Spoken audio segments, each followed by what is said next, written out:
Hello my YouTube family, कैसे हो आप लोग। आई होप स्वस्थ होगे, ज़बरदस्त होगे। और मैं रिंकी लाइफ स्टाइल ब्लॉग में आपका स्वागत करती हूँ। और फाइनली महाकुंभ में मुझे भी जाने का अवसर प्राप्त हुआ और मैं अपनी बहन और अपनी एक फ्रेंड्स के साथ अपने हस्बैंड के साथ निकल गई हूँ महाकुंभ नहाने के लिए। ट्रेन की टिकट गाइज हमें मिली नहीं, मिली तो रिजर्वेशन तो थी, बट जिस ट्रेन में थी उस ट्रेन का रूट एंड मोमेंट पे पता चला कि रूट डाइवर्ट है। तो फिर हम लोगों ने ट्रेन की टिकट को छोड़ दी और निकल गए बाई रोड। बाई रोड सोचा था बहुत ज़्यादा टाइम लगेगा, लेकिन वैसा कुछ भी नहीं था। देख सकते हो शाम के समय में हम लोग करीब 3-4 बजे के आसपास में निकले थे कि दिल्ली से बाहर हो जाए जल्दी से जल्दी। और ये देख सकते हो तीनों लोग मस्ती करते हुए यहाँ पे, और मेरी फ्रेंड कुछ कर रही हैं। और यहाँ पे शाम हो गई है दिल्ली से निकलते निकलते। तो मेरे हस्बैंड को लिया हमने ऑफिस से और इस तरह से निकल ही रहे हैं। थोड़ी सी जाम मिली और फाइनली नोएडा के पास जाते जाते थोड़ा सा रश मिला हमें बाई रोड, लेकिन वो भी चलता चलता ही था तो इतना समझ में नहीं आया। और हम मतलब दिल्ली से बाहर निकल गए महाकुंभ की यात्रा को तय करते हुए। और इस तरह से जो है शाम के समय को हमने अपने उसमें कैप्चर किया। पता नहीं आप लोगों को कैसा लग रहा है गाइज, लेकिन शाम का ये जो समय था ना बहुत ही अच्छा था। तो हम लोगों ने इसको थोड़ा सा रिकॉर्ड में मतलब क्लिप में लिया है।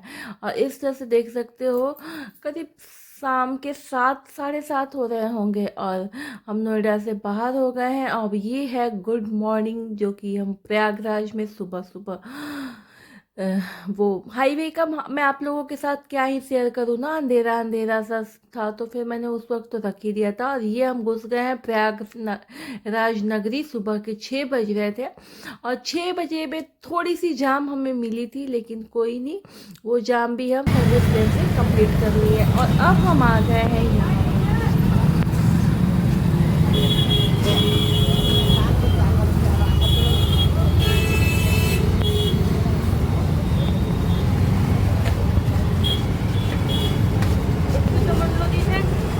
तो ये गाइस यहाँ पर हमने अपनी गाड़ी को लगा दी है पार्किंग में। हम प्रयागराज से थोड़ा और आगे झूसी में आ गए थे। झूसी से जैसे संगम नज़दीक है क्योंकि हमें नहाना था संगम, तो इसलिए हम क्या किए कि प्रयागराज से आगे झूसी में आके अपनी गाड़ी को की पार्किंग में। और यहाँ से थोड़ा सा पैदल चलना पड़ा था। एक ऑटो किया था हमने क्योंकि गाड़ी एकदम से हाईवे पे ही पार्किंग में थी, तो वहाँ से पैदल चलना थोड़ा हमारे लिए टफ था।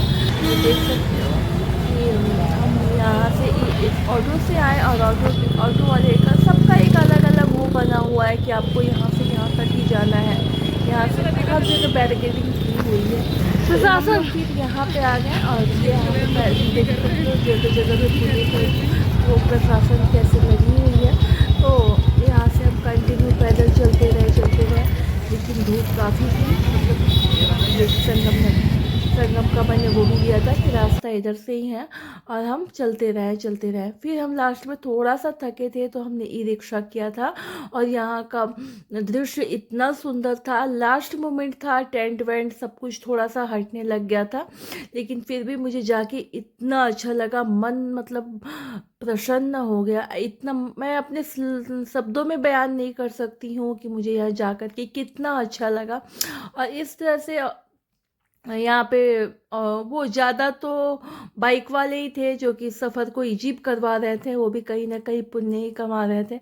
और इस तरह से बाइक वाले भी ये नहीं है कि प्रॉपर वहाँ जाके छोड़ेंगे, उनका भी एक डिस्टेंस लिमिट है कि मैं यहाँ से यहीं तक जाऊँगा, इसके आगे का जर्नी नेक्स्ट कंप्लीट करवाएगा। क्योंकि नज़दीक का जो अपने जान पहचान की जो एरिया होती है ना, वहाँ पे हमें पता होता है कि मुझे इतना चलना है। यहाँ पे कुछ समझ में नहीं आ रहा था तो शायद हम ज़्यादा भी चल रहे थे, तो इसलिए हमने भी कर लिया ई रिक्शा। क्योंकि हम और बाइक पे बैठते तो बिछड़ जाते, बिछड़ना हमारे लिए सही नहीं था। 4 लोग थे हम लोग, तो ई रिक्शा किया हमने और ई रिक्शा से बोला कि भैया मुझे पहुँचा दो। वो भी कुछ दूर जाके ही हमें छोड़ दिया पैदल। ये देख सकते हो ई रिक्शे पे हम लोग चारों लोग बैठ गए हैं। और हम तीनों लेडीज पीछे और मेरे हस्बैंड को देख सकते हो आगे की ओर बैठे हुए हैं। और थोड़ी सी गाड़ी में जगह जगह थकावट तो हो ही जाती है, लेकिन कोई नहीं, कुंभ नहान में डुबकी तो लगानी थी।